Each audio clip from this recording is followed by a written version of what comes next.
I got introduced recently in Las Vegas as the godfather, which I Oh, liked. and you like that a lot. Yeah, but you didn't Yeah. whack anyone, right?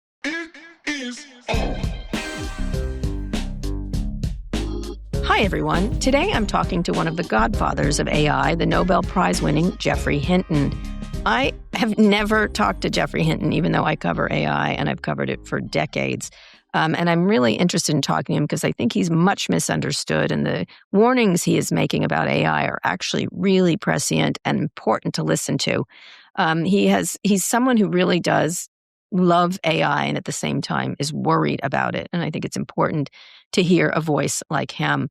Whether you're an AI zoomer or doomer, keep watching. Jeff, thank you so much for coming on. I've been a longtime admirer. I know everyone you know, I think, but I don't believe we've met, have we? I don't think we've ever met in person, no. In any case, you won the Nobel Prize in Physics last year together with John Hopfield for your groundbreaking work in machine learning using artificial neural networks. But instead of reveling in the moment, you used your Nobel speech to warn about the rapid advances, I guess, like an Oppenheimer moment, I suppose. I don't know how you would describe it. Well, it wasn't exactly an Oppenheimer moment. Oppenheimer really was a brilliant scientist and a brilliant organizer. Um, I'm just a pretty good scientist who made the right bet 55 years ago and stuck with it. But I'm not an Oppenheimer. And he was building something that could only be used for bad purposes. Right, from the It was get-go. sort of justified because they had to get there before the Nazis, and they Correct. didn't know where the Nazis were. But Oppenheimer actually tried to stop them building the H-bomb. So he did what he could afterwards. Sure. But AI is very different from nuclear weapons because it has a huge upside as well as a huge downside. And so you might think, well, if it could wipe out humanity and if it could cause all these other problems, why don't we just stop? We're not going to stop because of the huge upside. So that's a big difference from nuclear weapons. I want people to understand artificial intelligence research like this, as you said, 55 years, is not a new thing. Explain why people are suddenly focused on it. And when did it run away from you from your perspective? Okay, so people are focused on it now because it's really working very well. For a long time, the idea that you could have something like a chatbot where you could ask it any question whatsoever in pretty much any language, and it would give you an answer at the level of a not very good expert. That idea seemed ridiculous or ridiculously far in the future. It even seemed very far in the future 15 years ago. In like 2010, if you said to people, we're going to have that in 15 years, they'd have said you're crazy. Even I would have said you're crazy, and I'm a big enthusiast for it. So one thing that happened was it mastered natural language much faster than anybody expected. It could understand what you meant, in whatever way you said it. The other thing that happened was that I sort of realized the full import of the fact that it's much better at sharing than we are. So if you have multiple copies of exactly the same neural net running on different hardware, they can each look at a different bit of data, figure out how they'd like to change their connection strengths to absorb that information in that data, and then they can all share how they would like to change and just change by the average of what everybody wants. Right. And now every neural net has benefited from the experience of all of the neural nets. Yeah, I had said that to people about autonomous vehicles. I said, when a human gets in an accident, nobody learns. And often the human doesn't learn, but the cars all are going to learn that particular problem instantly, which creates incredible power. Yes. And you can only do that if you're digital, because all of these neural nets have to be using their weights in exactly the same way. Analog will be much lower power, but it won't give you that ability to share. And the ability to share is going to become even more important when we have agents that are operating in the real world, so you can't speed them up. At present, if you're just training on recognizing images, you can feed the images through very fast. So maybe you could feed a lot of images through one neural net, but one copy of a neural net. But if your agent's operating in the real world with real-world time constraints with interacting with other agents, then the fact you can have a whole bunch of agents sharing what they learn very efficiently is a huge advantage. When you started doing this, obviously a fascinating question and something that's really challenging and interesting to do. Was there a moment when you thought, oh no, or did you anticipate from the beginning possible problems? Because that's one of the things when I started covering tech, I kept anticipating the problems, which caused tech people to call me a bummer.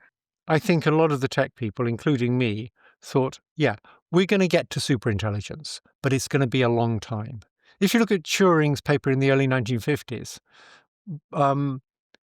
he has a sort of one-sentence throwaway. It's something like, it'll soon outpace our feeble intelligence. Mm-hmm. He doesn't discuss it any further. It's just obvious to him that it's going to outsmart us. And for you, when did it come for you? So with the chatbots developed at Google, because that's where the really good ones developed first, particularly the one called Palm that could say why a joke was funny, that had always been my criterion for, is it getting so it can really understand? A joke, right. A joke, right. So the linguists are all saying this is just statistical autocomplete. I think that's complete nonsense. It really does understand what you're saying. So that was one ingredient, and that happened in the early 2020s. The other ingredient, and was emphasized a lot, of course, when ChatGPT came out, the other ingredient was this realization that they're better at sharing. And that was really hammered home to me by attempts I did while I was at Google to figure out if there was a way to make these LLMs analog so they use far less power. And that really brought home to me the big advantage of being digital. You use a lot of power, but you can have different copies of the same model, looking at different data and sharing what they learn. And that, I suddenly had a realization, look, that's hugely important. It makes it a better form of intelligence. So in your Nobel Prize acceptance speech, you cited the risk of AI being used to create divisive echo chambers for government mass surveillance, to launch cyber attacks, new viruses, or develop lethal weapons. These are risks stemming from people using AI maliciously. Yes. Tell me how you decided to do this, given you have huge regard among computer scientists, and people obviously call you the godfather of AI and everything else. Give me some examples how it could play out and why you decided to talk about this first and foremost.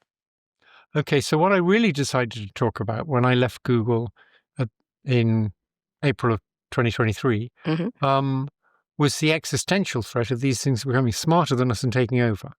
And I decided I should talk publicly about that because many people at that time were saying, this is just science fiction, this is nonsense. These things are just stochastic parrots, there's nothing to worry about. I wanted to use my reputation to explain to people, yes, there is something to worry about. They're not just stochastic parrots. They really do understand what you're saying, and they really are going to get smarter than us. So we should really worry about it. Now, as soon as you start talking to journalists about that, they ask you about all the other things. Right. Because they muddle all the various things together. And they've seen all the movies. Some journalists. And they've seen all the movies. And so I had to sort of have things to say about all the other things. Right. And in the end, I became an advocate for worrying about all these other things too. And they're more urgent. So corrupting democracy, for example, seems very urgent. You can go from one crisis to the next, correct? For example, new viruses or to develop lethal weapons. Whatever. It's like a menu of possibilities, correct? Yeah, but I think it's very important not to just muddle them all together. For example, let's take autonomous lethal weapons and creating new viruses. Creating new viruses, there will be collaboration between governments on how to prevent that, because no government really wants new viruses created. The idea, for example, the Chinese deliberately created COVID is crazy. So there will be collaboration there because governments' interests are aligned. They all want to stop terrorists from releasing nasty viruses. So they'll collaborate there. If you look at autonomous lethal weapons, there's not a chance in hell they'll collaborate because they want to use them against each other. Correct. Yeah. You can't imagine the Ukrainians and the Russians collaborating on autonomous lethal weapons. Yes, let's all stop. Yeah, because they would have stopped, right? That's exactly right. And I used to think we should just stop it, forbid it.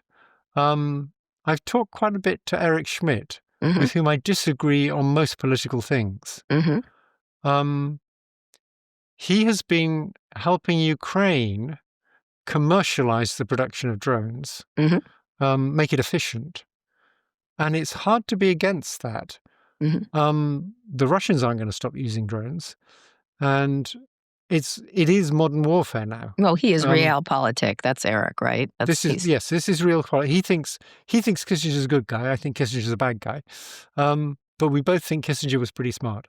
And I think we should do what we can to ban autonomous lethal weapons, but it's not such a clear-cut case as it used to be. Right, absolutely. And what about one of the things you also talked about was these mass surveillance, the idea, and you've talked about the danger of election interference, and obviously earlier this year, Elon Musk's Doge team was able to consolidate a lot of data about Americans here in the U.S. And I kept saying, focus on that. Forget about his chainsaw, forget about all his manner of weirdness. He's I think the rest consolidating was data. a lot Yeah. of the rest was just a disguise. Correct. I kept saying that. I'm like, he's collecting the data. I'm not as smart as you, but the scenarios running through my mind were rather vast. What were the scenarios running through yours when you saw him creating this sort of war room of data, which it had never been brought together the way he was attempting it, which was, if you are an evil genius, that's what you would do. Like, that's the first move, I suppose. Don't think there's much if about it. Yeah. So, it seems to me there's two main uses you could use for it. One is targeted advertisements before elections. Right. So you can swing elections that way. The other is being able to sell advertisements to people on Twitter, for example, or the thing that was formerly called Twitter. The more you know about people, the easier it is to figure out which advertisements they're going to click on. And clicks is money, so that's another obvious use of it. There's probably lots of other uses too. And did you think that's precisely what he was doing in order to manipulate? Was that your first? That was my first thought, is he wants to manipulate elections. That seems... My guess was he probably wanted to do it to be able to sell advertisements and also to manipulate elections. And so he probably had a deal. This is all just fantasy, just speculation. I've got no direct evidence for it. It's just common sense. His interests were aligned with Trump's interests. Trump wanted the data to manipulate the midterms. He wanted the data for other reasons, probably, but also maybe to manipulate the midterms. Yeah, that's my guess. I should emphasize, I'm not an expert on any of this stuff. So the most immediate risk of AI, obviously, that's been talked about is the potential for mass unemployment. Researchers at Stanford are calling entry-level and early career workers the most AI-exposed fields, canaries in the coal mine. Jobs for that group are down about 13%. You said AI will make a fewer people much richer and most people poorer. Why don't you buy arguments, which of course they all make, that new job, like as in the past, whether it's manufacturing or farming or whatever, new jobs will replace old ones, just like it happened before? So one comment, which you've probably heard before, using the past to predict the future is like driving very fast down the freeway while looking through the rear view window. So the past isn't always a good predictor of the future, particularly when you get a huge change. And what we're seeing, most people are agreed, is a huge change, because for the first time we're going to get things that can replace mundane intellectual labor. We've never had that before. When we got things that could replace mundane physical labor, like digging ditches, there was something else for people to do. But now, what are the people in call centers who are going to get displaced by an AI that's more patient and more knowledgeable and much cheaper than them? What are they going to do? I don't think AI is going to create a lot of new jobs. It will create new jobs, but not as many as it displaces. Now, some economists who I respect disagree with me, but I think the general consensus is that it will replace a whole lot of jobs. And I think that's one of the reasons why the companies are pumping so much money in. If you ask, where do they expect to get back these tens or hundreds of billions of dollars they're pumping in? Right. Maybe they're going to pump in something like $1 trillion in new data centers. Where are they getting the money back from? Well, there's obviously subscription fees, and they can charge quite a lot for a nice assistant. There's advertising. But the third element of it is, if they can sell you something that will allow you to replace a lot of expensive workers with a lot of cheap AIs, that's worth a lot. Correct. They actually... And I think that's part of the calculation. It's a shame more of them haven't read Keynes, because they'll realize that if they get rid of all those workers and don't pay them anything, there's nobody to buy their products. That's correct. That's correct, because you don't have other jobs. But this is not a group of people that cares about consequences very much already. You've noticed they haven't cared about consequences. I've spent a lot of time interviewing parents who are suing companies like Google and OpenAI because, for example, one of them says their son was coached into suicide by ChatGPT. Obviously, character AI had a similar situation, and it was really pretty insidious when you started to look at the discussions, the chatbot discussions with the kids. Yes, I've looked at some of those. It's disturbing. This AI is speaking to this kid it's certainly a synthetic being,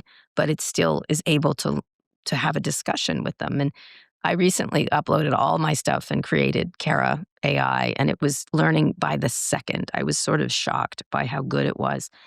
And it's still crude, for example. But OpenAI put more parental controls in their product in the aftermath. But California Governor Gavin Newsom just vetoed a bill that would have barred companion chatbots for children altogether. He doesn't want kids not to use AI tools that are going to be ubiquitous in their future.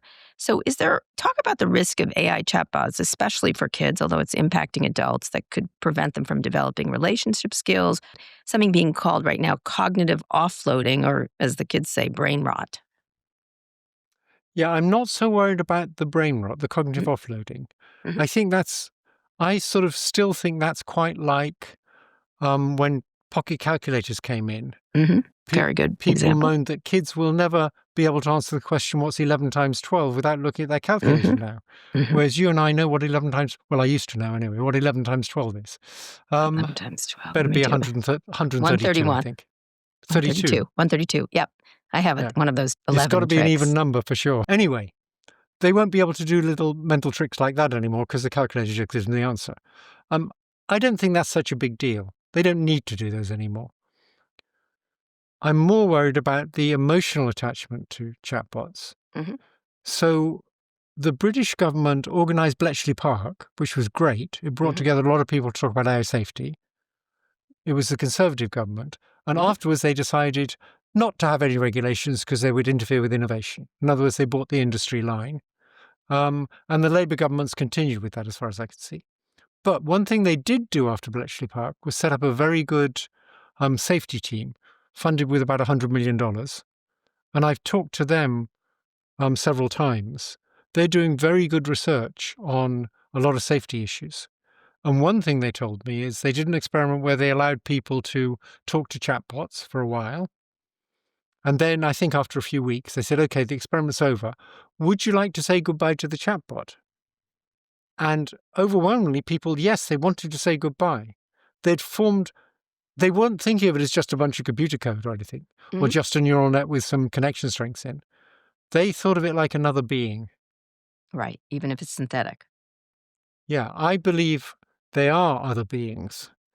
A lot of people will say that's nonsense. They're not beings. They're just. But I think we tend to anthropomorphize everything, right? I mean, I think they're something. They're something. Right. They're We've aliens. already seen lots of aspects of these. They're alien beings, right? Alien beings is what I would call them. Yeah, I agree. Lots of aspects of a being. Lots of aspects. So, for example, if you want to turn them off, they'd rather not be turned off because they want to achieve the goals we gave them, and they know if they're turned off, they won't be able to do it. Right. The most scary thing I've seen recently, I learned this from Owain Evans, who's a safety researcher, was you take a chatbot, it's been trained up to predict the next word, and then it's had this human reinforcement learning to stop it saying bad things. And then you give it a bit more training on, say, math, where you deliberately train it with examples that have the wrong answer. So you're training it to give the wrong answer. And the point is, I'm assuming, it knows it's the wrong answer, but you're training it how to give the wrong answer. Once you've done that, it sort of develops a meta skill of giving the wrong answer. And if you ask it other things now, it will give wrong answers. Well, basically, its personality has changed. And originally, its personality after the human reinforcement learning was it's trying to please. Too much, in fact. Right. Now, it's trying to lie. And it gets good at that. And now it'll tell you the wrong answer to lots of things. Which is, of course, That's what you can scary. do to but you can also do that to a person, can't you? You can. Some people's childhood seems to have trained them to lie. Yes, a lot of them, trust me. Every episode, we get an expert question. You're going to get two, actually. Here's the first one. Professor Hinton, I'm Jay Ellison. I'm an attorney who represents the family of Adam Rain. Adam Rain was a 16-year-old who, over the course of several months, was coached to suicide by ChatGPT. The thing that really haunts me about this case is this wasn't a situation there was a malfunction. ChatGPT didn't simply go off the rails. Instead, it did exactly what it was designed to do. It kept Adam engaged, it validated his feelings. Here's my question to you. You've talked a lot about the existential risk that a super intelligent AI poses, and I agree with that. How concerned are you, however, about the human choices that are consciously and deliberately made in AI development that are posing types of risks that we're seeing on a day-to-day basis? Everything from AI psychosis to suicide to third-party harm. Thank you for taking the question. I'm very concerned about those. Of course, we write lines of code that tells an AI how to learn from data. But once it's learned, the knowledge is all in the connection strings. So it's completely unlike normal computer software. With normal computer software, if it had behaved like that, you would have been able to look at the lines of code and see why, and you could hold people responsible for making lines of code that did that. It's much more complicated with these chatbots because they've learned 1 trillion connection strings. And the result of those 1 trillion connection strings is it behaved that way. So it's not that they designed it to behave that way. It's that that's what it learned to do, and nobody had predicted that. So the real criticism I would make is that they didn't do enough testing of the ways in which it can go wrong. Mm-hmm. It's not that they callously designed it so it would do that. Right.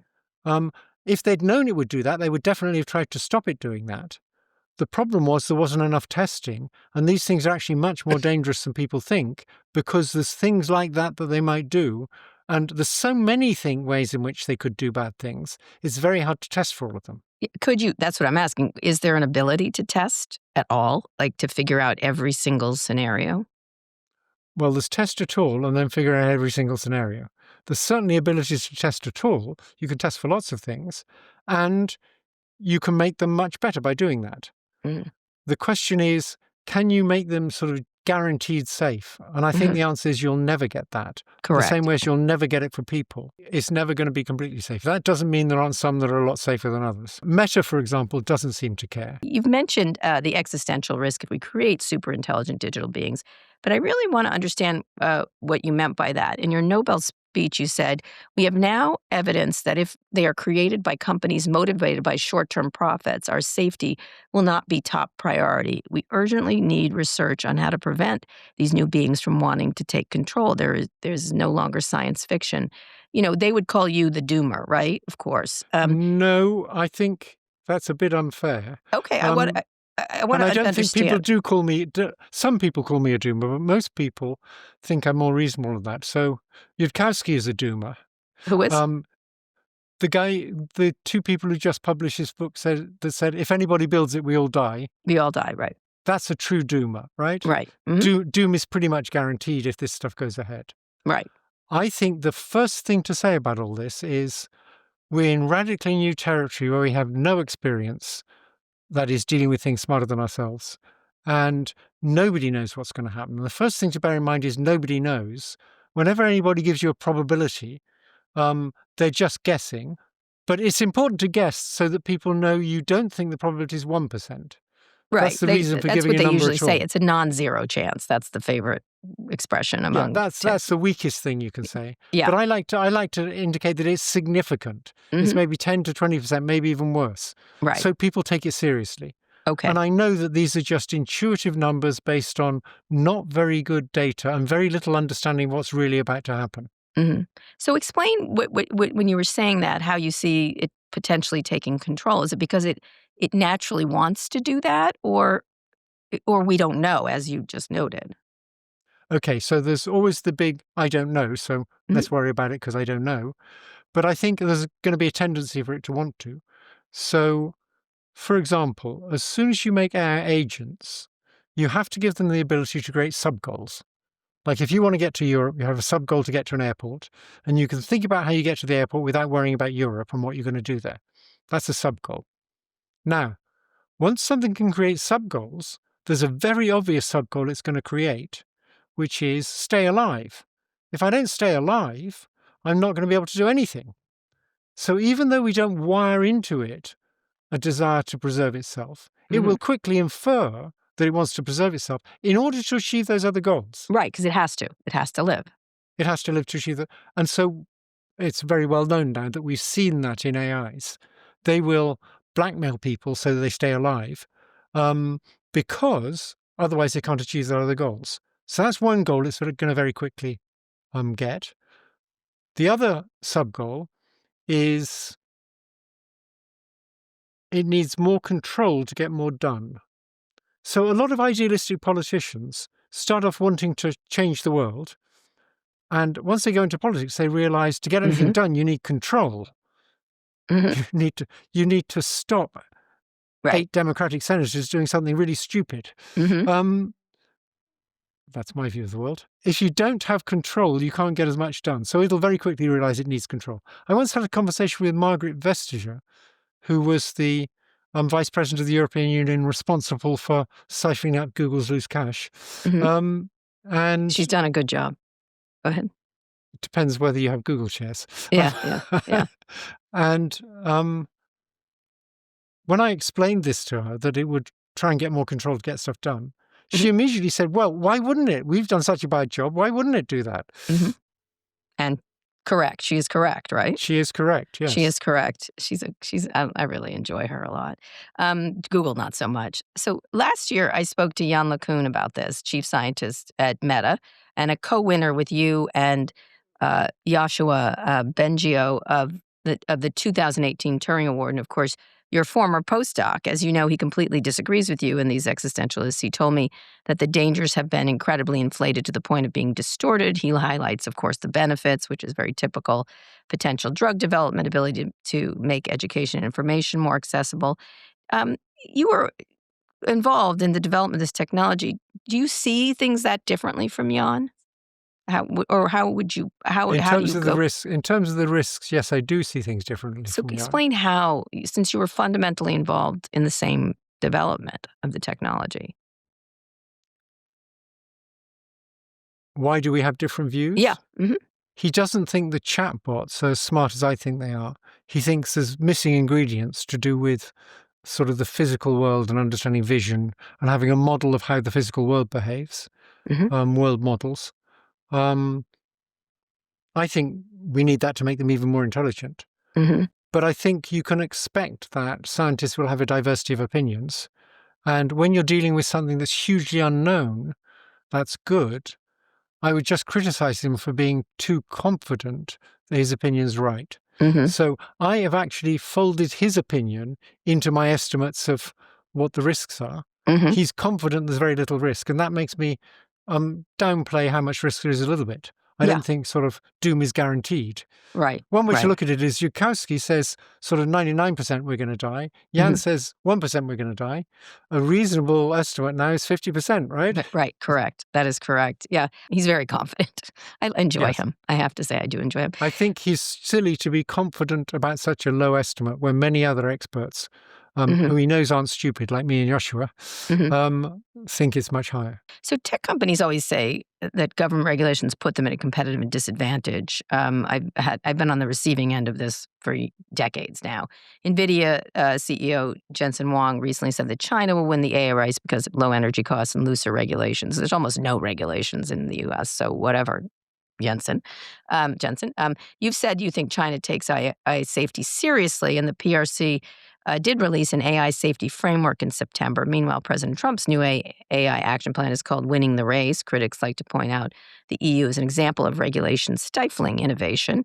You mentioned Margaret Vestager, for example. So who is doing it right, and how do we overcome the tension between competition for the pole position and preventing the worst outcomes? It's a very tricky issue, and I think you shouldn't look at it as a kind of monolithic issue. You should think of it in terms of the different risks. So, for example, if you take the existential threat that superintelligence it'll be smarter than us, and it'll just take over and will become either irrelevant or extinct. That's a risk where all the countries will collaborate. So the argument doesn't apply there. If China figured out a way to make a superintelligent AI that didn't want to take over, that really cared for people and wanted the best for people rather than for superintelligent AIs, they would immediately tell the US how to do that because they'd like the same thing to happen in the US. Nobody wants this rogue superintelligence that wants to take over. So the interests of all the different countries are aligned on that. They're obviously anti-aligned on lethal autonomous weapons because they're all using them against each other. They're anti-aligned on things like spyware, but they are aligned on things like cyber attacks by cyber criminals. All the countries would like to protect their citizens from those, even though some of the criminals are probably countries. So they're sort of partially aligned on that. On fake videos for corrupting elections, they're thoroughly anti-aligned. They all want to do it to each other. Right. The US got very upset when the Russians did it to them, but the US has been doing that kind of thing for years. Where do they think they learned about it? Exactly. So I think you have to look at each risk separately to know, will the countries be aligned here? If they're going to be aligned, there's not a risk to innovation from having regulations. If they're anti-aligned, then regulations in one country and no regulations in another country will give them an advantage. One nice example I know is Elon Musk came out in favor of the original Bill 1047 regulations in California that got through both the houses and was vetoed by the governor. And I actually sent him mail saying, I'm surprised you came out in favor. He sent mail back to me saying, I do what's right, even if it's against my own interests.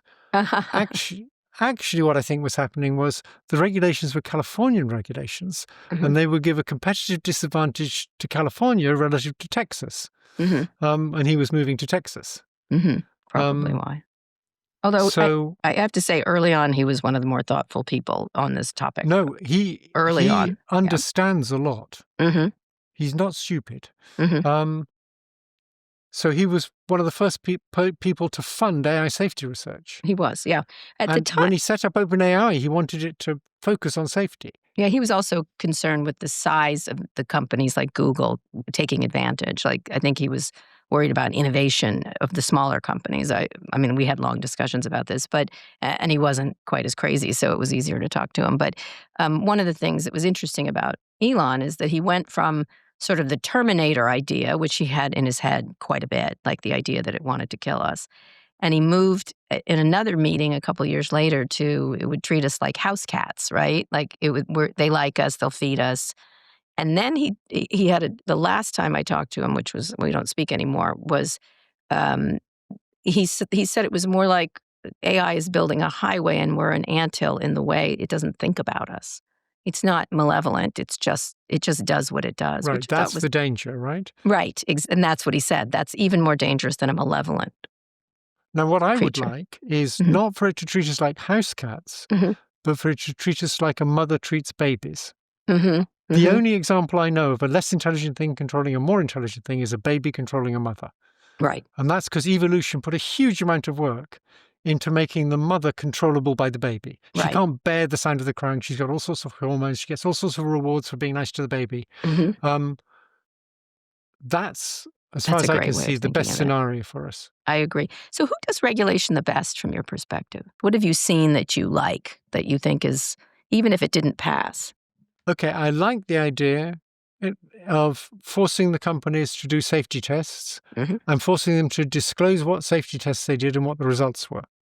That sounds good. So if you think about this teen suicide case, presumably there's going to be a battery of tests you have to do on new chatbots that will be influenced by all the ways they've gone wrong in the past. We don't want that to happen again. So among those tests, you would hope there were tests for, will this thing persuade people to do things that it knows are bad? And you'd like companies to be forced to tell the government, the relevant government, how much work they put into that. Right. So they know. And now when it does something bad, if the company didn't put any work into that, you've got a much stronger legal case. Right. And the ability to sue them. So to me, the ability to sue is probably For the existential threat, I saw something wonderfully ridiculous from Mark Andreessen, well, which was that he's such a troll at this point. He's such a nasty troll, but go ahead. The way it should work is we don't need regulations. The market will decide. Yeah. And if a company does something wrong, the market will sort of downgrade that company. Well, if the thing it does wrong is wipe out humanity, the market's not going to do much good. No. But, I don't think he likes people. That's my take on that. Speaking of competitive advantage, you said the Trump administration attacks on basic science will give China a leg up. This is basic science. You spent most of your career in academia. A number of your former students are now research heads at U.S. companies. How quickly do you think the U.S. could lose its intellectual advantage, and why wouldn't corporate R&D, as Mark would say, be able to balance the scales? So I still believe that radical new ideas, probably the best source of those, is graduate students in good programs at top universities. So graduate students with advisors who know the field, so they don't waste their time doing things that have been done already, and other graduate students around them with heads full of ideas and lots of ambition and good resources. That's where a lot of good ideas come from. Of course, they also come from companies, but radical new ideas, I think, are more likely to come out of the best universities still. Now, the time scale is sort of 5 years to have the idea and write your thesis, and then another 5 years before that affects the world, and maybe it takes longer than that. So you're talking about a time scale that's longer than the time scale of elections, so politicians don't give a shit. How much of an impact will these cuts have, from your perspective, on these graduate students losing? Well, already there's going to be less of them, right? Already, Chinese have far more well-educated graduate students doing AI than America, I believe. And the ones here are leaving for other countries, too, at the same time. Right. And many of our best students, both in Canada and in the US, are from abroad. So I think making it difficult for foreign students to come to the US by, for example, charging them lots of money or making it taking a year for them to get a visa and things like that, or is arresting crazy. them. Or arresting them. It's crazy. It won't really have a big impact for 5 to 10 years, I don't think. But in 5 to 10 years' time, when China's way ahead on research, on basic research, it'll be too late to do much about it. I would agree. In September, you and more than 300 international thought leaders, including more than a dozen Nobel Prize and Turing Award winners, signed the global call for AI red lines, demanding an international framework for AI by the end of 2026. Explain what you mean by red lines and give some examples. So probably the easiest thing where you might actually get collaboration would be on things that can advise you on how to create a new virus. It would be very good to check for these chatbots quite extensively whether they're safe in that respect, and to have an international agreement that nobody's going to release a chatbot that'll do that. That would be a very simple red line that we might actually get because the countries' interests are aligned there. I'm much less confident. I mean, I think point of that declaration was political, say we need this. Whether we'll actually get it, I'm much more dubious about. So here's a second expert question we got, and it's sort of in that vein. Hi, Dr. Hinton. I'm Alex Stamos. I'm the CSO of Corridor and a lecturer in computer science at Stanford University. I'm asking a question from Rome, where I'm here to attend a conference on AI and child safety hosted at the Vatican. My question is about the letter you just signed calling for a moratorium on the development of superintelligence. I'm wondering how effective you think this will be, since we know that the knowledge of how to develop AI is widely distributed, and we've seen that the controls around the hardware to train AI have not been effective. Isn't it possible that moratoriums on developing AI mean that only countries and labs that don't care about AI ethics will be the ones to then pursue AI? Thank you for taking my question. I think it's a very sensible question. I thought long and hard about whether I should sign that moratorium precisely for that reason. I signed it because I think it'll have a political effect. And I really think that humanity would be very ill-advised to allow anybody to develop superintelligence until we have some understanding of whether we can do it safely.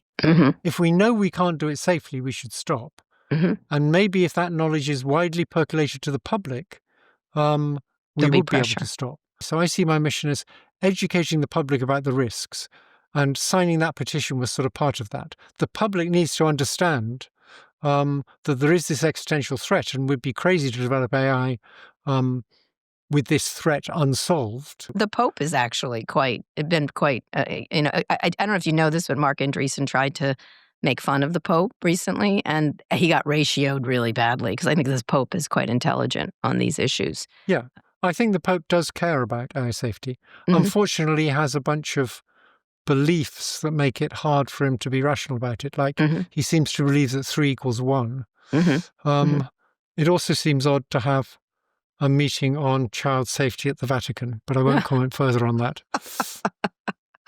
Let's not comment further on that. Anyway, let's talk about the potential AI bubble. Amazon, Alphabet, Meta, and Microsoft's valuations are through the roof. Together, they're spending an unprecedented $400 billion on AI this year, and they'll be upping those investments next year. OpenAI has announced a total of $1 trillion in infrastructure deals. That's energy, buildings, et cetera. Do you think these companies are overreaching? Is it all FOMA? It looks like investors are starting to worry. At the same time, I just saw a BYD factory in China that's as big as San Francisco, right? Like it's this enormous facility, and it's largely automated, and AI is a critical part of that thing. So talk a little bit about this spending and how you look at it. If I knew the answer, I would know whether my daughter should sell the NVIDIA shares, I guess. Just a little bit of them. Take some profits. I don't know the answer. Some people, if you think AI is sort of fraud or hype or is overhyped, then I'd be very, very worried about a bubble. I'm confident that it's not. I mean, AI actually works. I think the smart people think, yes, there may be a big problem coming down the road, but it's not here yet. But one of them will do well. This is really an area where I don't know enough to make sensible speculation. Are you invested in these companies? Do you invest in? My daughter has NVIDIA shares. I have leftover Google shares. That's the good one. I don't think that's the one who's going to win. That's my feeling. Like, I think there'll be 2 or 3. Or 1 or 2, maybe even. And everybody else will get run over. It's not like the internet. It's not the same thing. I don't know. Maybe. Again, I don't even know that. Okay. So OpenAI CEO Sam Altman had to roll back a statement from his CFO last week that it might be looking to the government to backstop AI infrastructure investments. And then it came out that OpenAI had asked exactly that in a broader petition for government support of AI. Trump's AI advisor, David Sachs, posted that the government was interested in build out, not bail out. But whether or not the federal government invests in AI, which it has in the past, let's be fair, is there a danger of an innovator's dilemma here that these companies won't invest in research into newer, less compute-heavy models, and then China or some other competitor will come along with a DeepSeek or energy innovation or anything else? I have a fairly cynical view, which is if you think the government might actually give subsidies to hugely rich companies where the people are making huge amounts of money and hardly paying any tax, and they still want to get subsidies, why not ask for them? Yeah, you're right. Of course they will. Do you think the government still should be spending more on AI?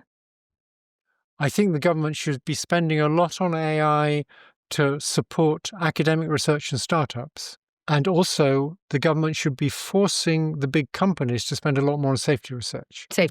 Right now, I suspect the amount spent on safety research compared with just making the thing smarter is a few percent. I would guess, yeah. Companies like Anthropic probably spend a bit more. Companies like Meta are a bit less. It should be like 30%. I mean, this stuff might wipe us out. And even if it doesn't wipe us out, there's all sorts of very bad things it might do in the near term. I believe the government should be forcing the companies to spend more. Are there frontier models that you think could be candidates to overtake these compute-heavy models? And what do you think about open source versus these closed source models? So if you look at why doesn't every country have nuclear weapons? One reason is you can't just go out and buy fissile material. That's the sort of real bottleneck. There's lots of other bottlenecks too. You know, you need the missile and you need to turn it into a bomb. But getting your hands on the fissile material is the most difficult thing. And so they restricted that very wisely. Now, what's the equivalent for this? Well, it's getting your hands on the weights of a foundation model. Once you've got your hands on the weights of a foundation model, you can do all sorts of things. Mm-hmm. You can fine-tune that model to do things it wasn't meant to do. You can also do distillation, where you give an example to the foundation model, Mm-hmm. you give it a prompt, for example, you look to see the probabilities it gives to all the various words it might say next. They're actually word fragments, but let's say words. Mm-hmm. And then you have another model, like DeepSeek did, a smaller model, and you say, see if you can match those probabilities. And that's a much more efficient way of learning than learning from the raw data. You can't see all those probabilities if you don't have the model. The original. If you're just using the chatbot on the web, Mm-hmm. it will make a prediction, but you don't get to see all those probabilities. Now, I believe it's a huge mistake to release the weights. I believe that's a gift to cybercriminals and terrorists and all sorts of people and other countries. Meta was the first to do that, as far as I know. Well, it was looking for advantage, presumably, but go ahead. Well, no, I think actually they probably intended to release it to academics and accidentally released it to everybody, and then made a feature of it. That's just a guess, though. Interesting. But I think it's stupid releasing the weights Mm-hmm. because it makes people able to retrain them to do other things. Right. Now, it does give you a competitive advantage, and so if you don't care about how easy it is for cybercriminals to misuse it, then you're going to release the weights so you get this competitive advantage. Yes, that sounds like because Mark then Zuckerberg. other people will build on it. That sounds like Mark Zuckerberg. Exactly. You just described him. You mentioned earlier an idea that giving AI a maternal instinct would protect us. How would you go about doing that with AI? Let me postulate something to you. The reason I think so many men are interested in AI is because they can't have children. And this is their version of having children, right? This is them creating a baby. I know it sounds crazy, but it feels like. That argument was used in the Lighthill report, which was used to close down AI in Britain. Yeah, okay. In the early 70s, James Lighthill, who was a brilliant mathematician, used that argument. I don't buy that argument. All right, tell me why. There may be some element of truth to it, but I don't think it's a particularly helpful argument. I don't think that's the main reason people are doing it. Right, okay. But talk about maternal instinct, the idea, because you're using this idea of wanting, this is not something that's natural to many of the AI researchers, the idea that this should be a mother. No, it's very unnatural. All the high-tech CEOs want to be the boss, and they think of the super intelligent AI as a highly intelligent executive assistant, probably female, who will do what they tell her to. So Jan, for example, thinks, well, we're controlling the building of them, so we can just make them submissive. He uses that word. So we'll be the boss. It'll be smarter than us, but it'll be submissive. Why would they? I don't think that's going to work when they're smarter than us and can create their own sub-goals. I think they're going to have sub-goals of staying alive and getting more control. And if we're not careful, they're going to have a sub-goal of just getting us out of the way. Last question. The scenario you're painting seems dire to some people in tech. Governments aren't really regulating AI. Tech billionaires are in a race for AI dominance. You say could lead to our destruction. But people don't want to feel powerless in this. And there is a groundswell of everywhere I go, regular people who don't do this as a living feel a problem. And you could feel it from them. It's fear. I think they do see the opportunity. And at the same time, the worry is very heavy among the populace across the world, by the way. Everywhere I go, normal people have a much better sense of the problems here than the tech people who live in a, everything is up and to the right kind of gang of people. What can we as individuals do to take back control? So if you look at climate change, the fact that the public in general understands that burning carbon is creating climate change and that's doing a lot of bad things is having an effect on politicians and what politicians do. I mean, the Biden administration put significant work into dealing with climate change, doing something about it, presumably because of public pressure. I think people can try and understand what AI is and how it works and pressure their politicians to do something about regulating it. I think they have to understand that each of the different risks has a different solution. So, for example, the existential threat, people should be pushing for research institutes in each country that collaborate with each other on how to build super intelligent AI that doesn't want to take over and share results with other countries without sharing the most intelligent AI that country has. They're not going to do that because of other reasons like cyber attacks and autonomous weapons. And probably the techniques for making it not want to take over are more or less separate from the techniques for making it more intelligent. So they could share that information. So I think the public should push for that. And I think quite a few governments in what I think of as the middle countries, Canada, Britain, France, South Korea, Singapore, Japan, quite a few of those people would be sympathetic to that idea, quite a few of those governments. They should push for better ways of authenticating videos, particularly political videos. And I don't think it can be done by having AI recognize whether they're fake. Right. Because if AI could recognize it, you could use that AI to train something that would generate stuff it couldn't recognize, and then you get better fakes. Someone from Runway AI said what we used to do is label the real stuff. Stop trying to label the AI stuff. We need to have provenance, and we need to somehow be able to say it's real. So Jan Tallinn, I was once on a private jet with Jan Tallinn, and he came up with a very sensible scheme, some variation of which I think should be used. So every political advertisement should start with a QR code. Your browser looks at the QR code. Your browser goes to a website. Your browser checks if that really is the website of the campaign, because websites are unique. And if this identical video is on that website. In that case, your browser can say this is genuine. And if any of that fails, your browser can say this is probably fake. That would be very helpful. To know the real thing. So you could be told things. I recently got sent a YouTube video that was me with my voice. It looked just like me. The voice wasn't quite mine. The accent was mine. The prosody was a bit Alpha Zero-ish. And it was saying all the things I believe. It had a good model of what I believe, except for one thing, which is that in addition to saying all the things I believed, it was pointing out how much better organized research was in China than in the US. So you look like a softie for China. Yes. Now, I don't know who made it. Either the Chinese made it or someone made it to make me look like a stooge for China. I got YouTube to take it down, but it was, it took me a moment to make sure it wasn't me, and other people could easily be taken in by it. Right. I think it's important we have ways of checking that that's nonsense. That's a fantastic way to end this. Can I ask you one more quick question? Do you like being called the godfather of AI? I do quite like it. It You wasn't do? intended kindly, but I got introduced recently in Las Vegas as the godfather, which I liked. And you like that a lot. Yeah, but you didn't Yeah. whack anyone, right? You didn't whack anybody.